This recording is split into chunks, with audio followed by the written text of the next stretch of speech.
এরপরে আমাদের সমাজে আরো খুব চমৎকার সুরে বলা হয়, আখিরি সালাম লন ওহে নানা জান, আপনারি হোসেন যায় কারবালার ময়দান।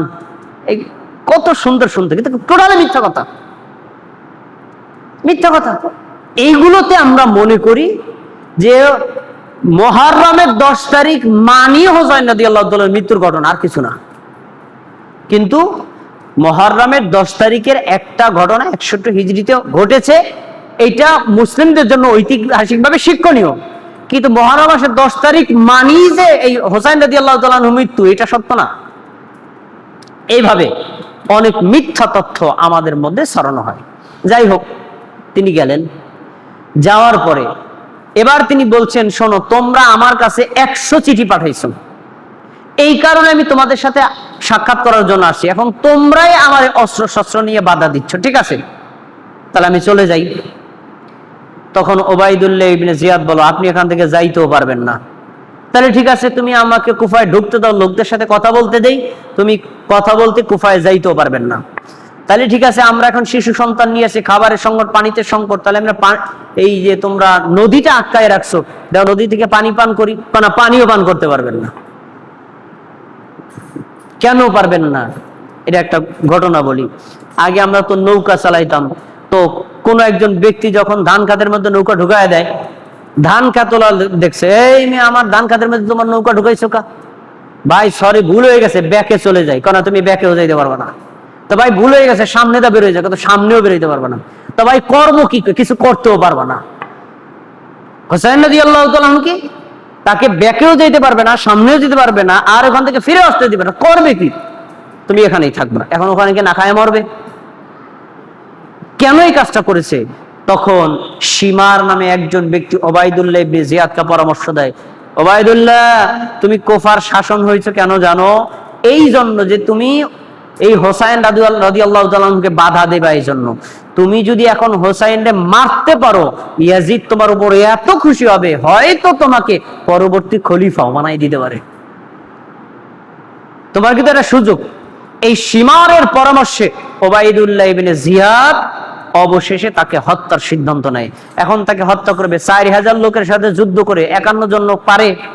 কখনোই সম্ভব না। আর এর ভিতরে শিশুরা আছে, মহিলারা আছে, তারা কি যুদ্ধ করতে পারবে? পারবে না। বাধ্য হয়ে নিজের জীবন রক্ষা, পরিবার রক্ষা আর সঙ্গী সাথীদের রক্ষার জন্য তিনি যুদ্ধ করতে বাধ্য হয়েছেন। এরপরে দূর থেকে সিনান নখী নামে একজন ব্যক্তি তারকে উদ্দেশ্য করে তীর নিক্ষেপ করে, তার বুকের ভিতর তীরটা ঢুকে যায়। তারপরে তিনি চিত হয়ে পড়ে যান।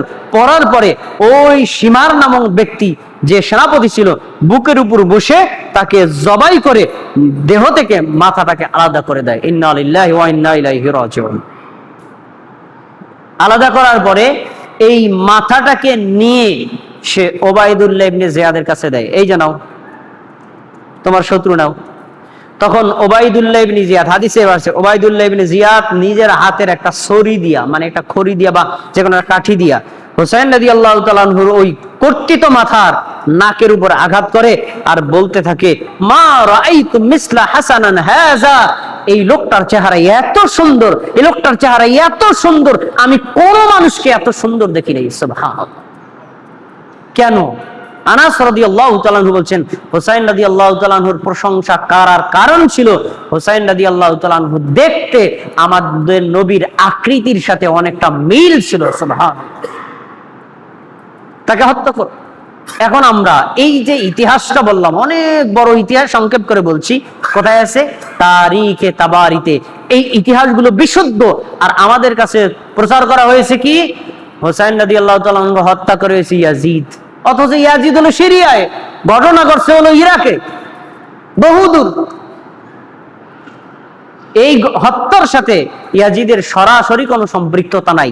তবে একটা দোষ ইয়াজিদের আছে, কি? তার প্রশাসনিক কর্মকর্তা তার হুকুমের বাইরে তাকে যে হত্যা করলো, এই হত্যার জন্য যদি ওবাইদুল্লাহ ইবনে জিয়াদের বিচার সে করত, তাহলে ঐতিহাসিক ভাবে সে দোষ থেকে মুক্ত হয়ে যেত। বিচার সে করে নাই, যার ফলে সে অ্যাঙ্গেলে দোষী। ইয়াজিদ অ্যাঙ্গেলে দোষী, সরাসরি দোষী না। এই ঘটনা ঘটে কোন সালে? 61 হিজরি সালে আমাদের নবীর মৃত্যুর 50 বছর পর। তাহলে আমরা এখান থেকে যে শিক্ষাটা পেলাম যে এইভাবে হোসাইন রাদিয়াল্লাহু তাআলা আনহুকে 61 হিজরিতে হত্যা করা হয়েছে, এই ঘটনা তীব্র নিন্দা আমরা জানাই।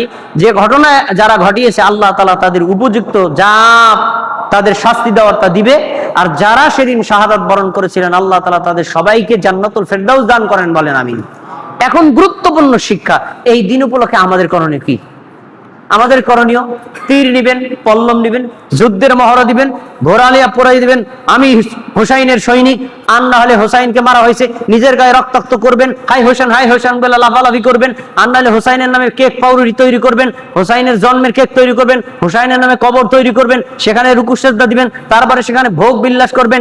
টোটাল শিয়ারা যা করে এগুলো কি করবেন? এগুলো কি ইসলামী শরিয়াতে বৈধ? হারাম, এবং এগুলো সব শিরকি কর্মকাণ্ড। নবী সাল্লাল্লাহু আলাইহি ওয়াসাল্লাম বলেছেন, সাহাবীরা শোনো, তোমাদেরকে আত্মীয় স্বজন মারা গেলে সর্বোচ্চ 3 দিন শোক পালন করবা, আর কোন নারীর যদি স্বামী মারা যায় তাহলে সে 4 মাস 10 দিন শোক পালন করবে। তার চাইতে 1 সেকেন্ড শোক পালন করলে ওই শোকটাই হারাম। হোসেন রাদিয়াল্লাহু তাআলা আনহু মারা গেছেন প্রায় 1400 বছর হয়ে গেছে, শিয়ারাই এখনো পর্যন্ত শোক পালন করে। এ কোন পাগলা শোক? আর এই শোকের সাথে বাঙালিরা যোগ দেয় কি, ভাই মুহররম মাসে আমার মাইয়ারে বিয়ে দেব না। কেন? এটা শোকের দিন, শোকের মাস। মুহররম মাসের 10 তারিখে বাস কাটা যাবে না, কারণ কি এটা শোকের দিন। এই যে কুসংস্কার, এগুলো কোথা থেকে আসছে? শিয়াদের থেকে। এগুলো থেকে আমাদের বেরিয়ে আসতে হবে। শিয়াদের এই সকল কর্মকে সমর্থন করা যাবে না এবং এটাকে কোনোভাবে সাপোর্ট করা যাবে না। নবী সাল্লাল্লাহু আলাইহি ওয়াসাল্লাম এই সকল শোক পালন করতে নিষেধ করেছেন। আমরা রাসূল সাল্লাল্লাহু আলাইহি ওয়াসাল্লামের এই যিনি সাহাবী এবং তার নাতিকে হত্যা করেছেন, এর জন্য আমরা দুঃখ প্রকাশ করি, তাদের জন্য জান্নাতুল ফেরদাউসের প্রত্যাশা করি, কিন্তু কখনো এইটাকে কেন্দ্র করে কোনোভাবেই এই ধরনের শিরক এবং বেদাতি কর্মকাণ্ডে অংশগ্রহণ করা যাবে না। আল্লাহ রাব্বুল আলামিন আমাদের সবাইকে এই মুহররম মাসের 10 তারিখে যে সকল শিরক এবং বেদাতি কর্মকাণ্ড হয় শিয়াদের দ্বারা, এগুলো থেকে মুক্ত থাকার আর সুন্নাত তরিকা অনুযায়ী আমরা যেন মুহররম মাসের 9 বা 10 অথবা 10 বা 11 এই 2 দিন সিয়াম রেখে 1 বছরের পাপের ক্ষমা নিতে পারি। আল্লাহ রাব্বুল আলামিন আমাদের তৌফিক দান করুন, আমিন।